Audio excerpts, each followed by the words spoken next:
Bismillahirrahmanirrahim. Assalamualaikum warahmatullahi wabarakatuh. Jumpa lagi di channel No Chemistry. No Live masih bersama guru kimia kesayangan Anda, Hanifah Jawas.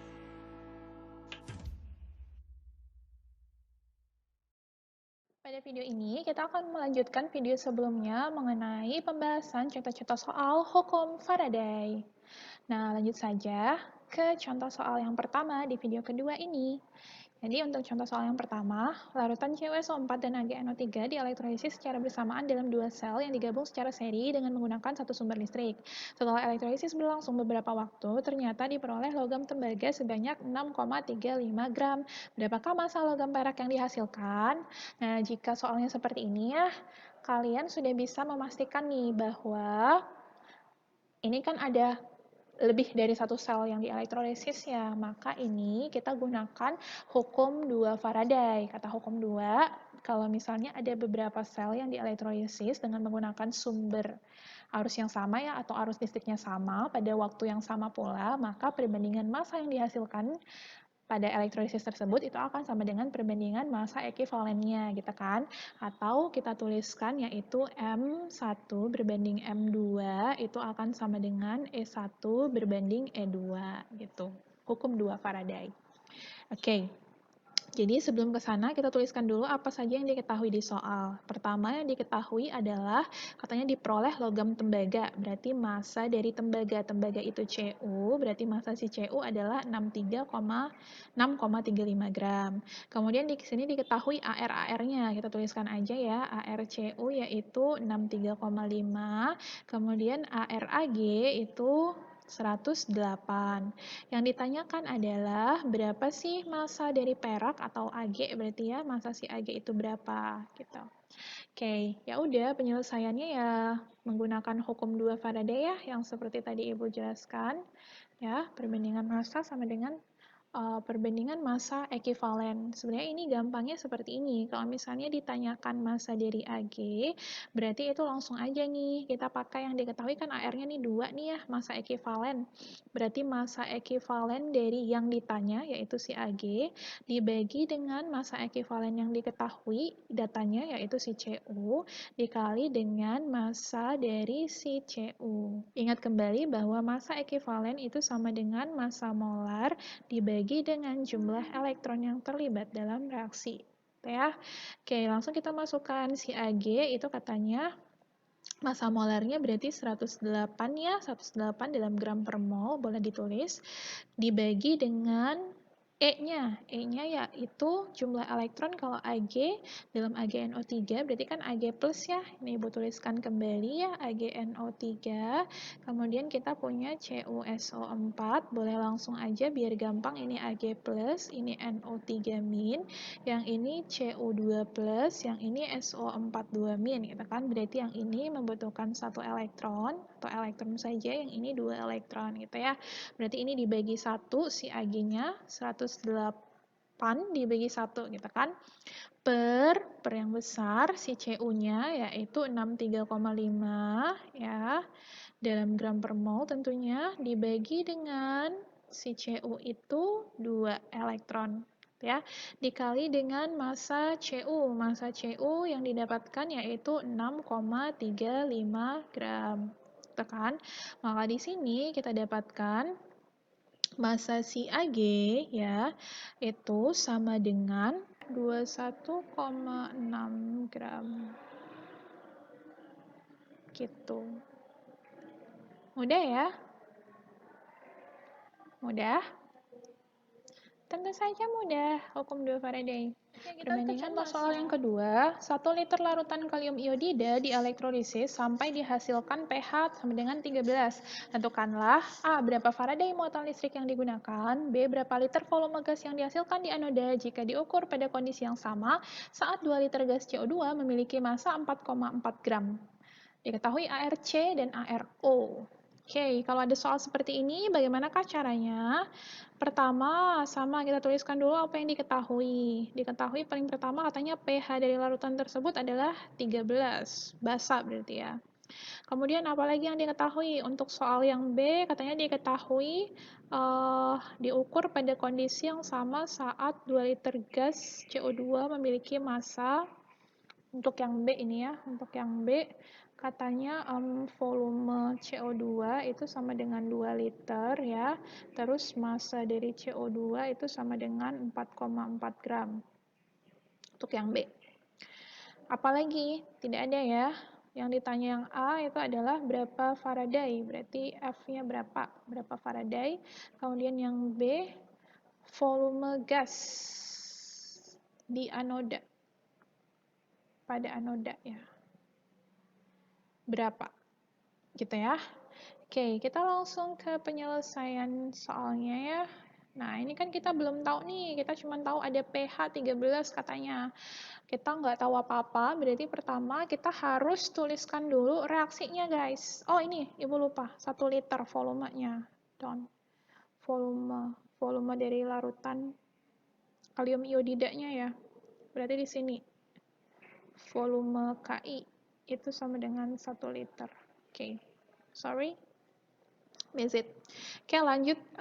Pertama kita tuliskan dulu reaksi yang terjadi ya. Kalium iodida itu Ki, larutan itu aqueous, berarti dia akan terionisasi menjadi K+ ya, dan juga imin, kan? Nah, di sini karena reaksi yang diketahui itu mau yang mana aja ya, berarti kita tuliskan saja dua-duanya, no problem. K, terjadi reaksi reduksi, A, terjadi reaksi oksidasi. Kata katoda, karena di sini adalah K ya, kalium, dia logam aktif, berarti yang tereduksi adalah air, berarti H2O itu akan tereduksi tambah sesuatu menjadi H2 gas dan OH- aqueous gitu ya. Di sini kita setarakan, berarti di sini 2 ya, tentu saja di sini 2. Berarti ini harus ditambah 2 elektron. Something like that. Kemudian I reduksi, I oksidasi, imin. Imin itu bukan sisa asam oksi ya, bukan sisa asam oksi. Maka di sini yang teroksidasi adalah si iminnya ya. Si imin akan teroksidasi menjadi unsurnya pada keadaan standar yaitu I2. Kita setarakan di sini 2, berarti di sini kita tambahkan 2 elektron. Seperti itu. Sudah ya. Nah, kalau kalian cermati di sini, ternyata apa sih yang membuat reaksi tersebut menjadi pH-nya 13? Nah, di sini ternyata ada OH- yang dihasilkan dari reduksi di katoda. Maka di sini OH- itu akan menyebabkan pH dari larutannya menjadi basa gitu. Nah, kalau misalnya ditanya berapa Faraday muatan listrik yang digunakan, itu kita harus bergerak dari pH larutan yang diketahui nih. Ingat kembali kalau misalnya berapa Faraday, kita mau mencari berapa mol dari elektron tersebut. Kalau mau mencari mol dari elektron, kita harus bergerak dari data utama yang diketahui, yaitu pH. Balik ke kelas 11, pH sama dengan 13. Kalau misalnya 13, berarti kita apain? Bukan langsung ke konsentrasi H+ ya guys, karena dia basa, maka kita harus cari POH dulu. POH itu sama dengan 14 dikurangi pH, berarti sama dengan 14 dikurangi 13, berarti POH-nya sama dengan 1. Dari POH kita cari OH-, konsentrasi OH- ya, dikembalikan berarti konsentrasi OH-nya sama dengan 10 pangkat min 1. Gitu ya, mainnya ke situ. Ingat kembali ke konsep pH kalian di kelas 11. Setelah kita mencari konsentrasi OH-, karena kita mau mencari berapa mol dari OH-nya itu, balikan kembali konsentrasi, kita mau cari mol. Mol itu sama dengan berarti M dikali V. Konsentrasi dikali volume, berarti sama dengan 10 pangkat min 1. Ini satuannya molar ya, dikali dengan volumenya diketahui 1 liter. Berarti diketahui molnya yaitu 10 pangkat min 1. Atau bisa kita tuliskan sama dengan 0,1 mol. Itu mol dari si OH-. Ya, mol dari OH-. Setelah kita mencari mol OH-, kita kembalikan ke reaksi yang kita ketahui. Oh, di sini ada OH- diketahui, di sini ada elektron loh. Oleh sebab itu, kalau kita mau mencari mol elektron, kembalikan lagi perbandingan koefisien, perbandingan mol, berarti mol koefisien yang ditanya, koefisiennya si elektron yaitu 2 ya. Koefisien elektronnya itu 2 per koefisien yang diketahui yaitu si OH- sama 2 dikali dengan mol yang kita ketahui yang kita udah dapatkan tadi yaitu 0,1 mol. Maka mol si elektron itu akan didapatkan sama dengan 0,1 mol juga. Gitu. Dari sana ya udah tinggal kita masukkan ke ini untuk menjawab soal yang A ya guys ya. Dari sana ya tinggal kita masukkan karena ditanya berapa Faraday ya, balik-balikannya ditanya berapa Faraday. Kita kembalikan ya. 1 Faraday sama dengan 1 mol elektron. Berarti kalau ada 0,1 mol elektron, berarti sama dengan berapa Faraday? Ya berarti ya udah ya 0,1 mol elektron itu akan sama dengan 0,1 Faraday. Berarti jawaban yang A itu adalah 0,1 Faraday. Elektron atau muatan listrik yang digunakan pada reaksi tersebut. Bisa ya? Bisa. Kita lanjut ke yang B. Ini diginiin dulu ya, yang B. Karena mepet yang B. Oke. Yang B ditanya berapa volume gas pada anoda jika diukur pada kondisi yang sama saat 2 liter gas CO2 memiliki massa 4,4 gram. Nah, balik lagi ke hukum dasar kalian nih. Hukum dasar kimia waktu kelas 10 ya. Katanya apa sih? Katanya ya, gas-gas diukur pada keadaan yang sama ini. Maka dia perbandingan molnya itu akan sama dengan perbandingan volumenya. Artinya apa sih? Artinya di sini gas yang dihasilkan kan gas I2 ya, this one yang ini ya. Gas I2 yang dihasilkan. Artinya perbandingan volume dari gas I2 dengan gas CO2 ya.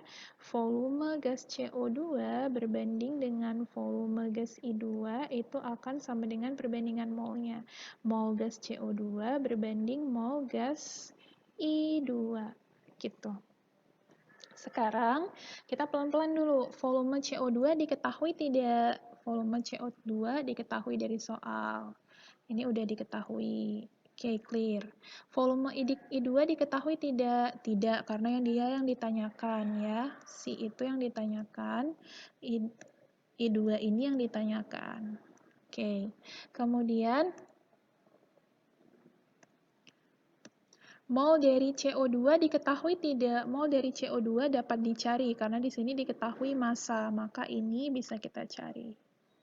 Mol dari I2 diketahui tidak? Mol dari I2 juga bisa kita cari karena di sini kita ada punya elektron, maka kita bisa dengan menggunakan perbandingan elektronnya bisa kita cari. Gitu.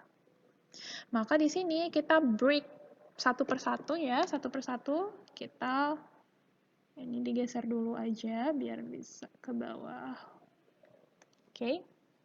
Kita cari satu persatu. Pertama, kita cari dulu mol dari CO2. Ya, mol CO2 itu berarti massa dibagi dengan massa molarnya. Massa dari CO2 tadi di soal diketahui 4,4 gram. Ya. This one 4,4 gram. Massa molar CO2 kita jumlahkan jumlah keseluruhan dari AR-nya CO2 berarti 12 ditambah 2 dikali 16 dalam satuan gram per mol berarti sama dengan 4,4 gram dibagi dengan 44 gram per mol.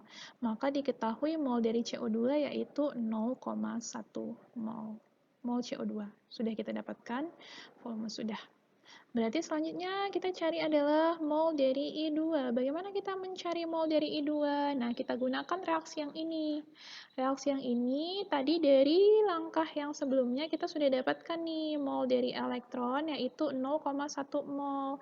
Maka balik lagi, kalau misalnya kita mau mencari mol dari I2, tinggal menggunakan perbandingan koefisien ya.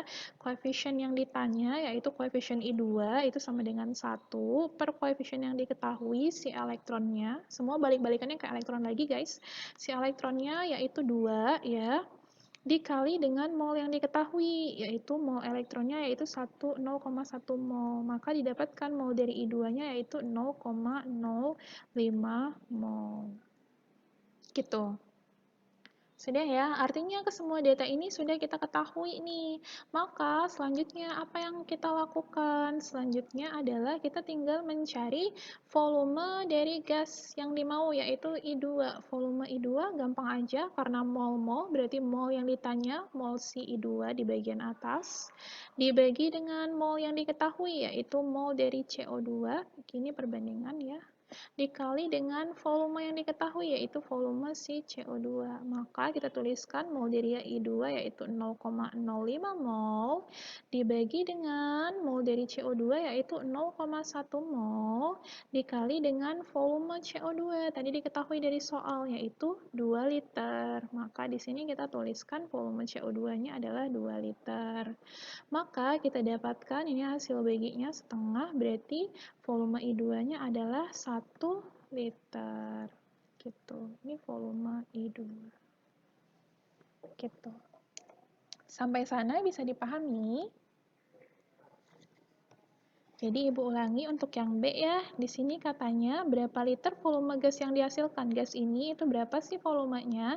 Jika di sini ada kata jika ini diukur pada kondisi yang sama saat 2 liter gas CO2 memiliki massa 4,4 gram. Nah, kalau misalnya pengukurannya dilakukan pada saat yang sama, ini artinya keadaannya sama gitu ya. Perbandingan volumenya itu akan sama dengan perbandingan mol.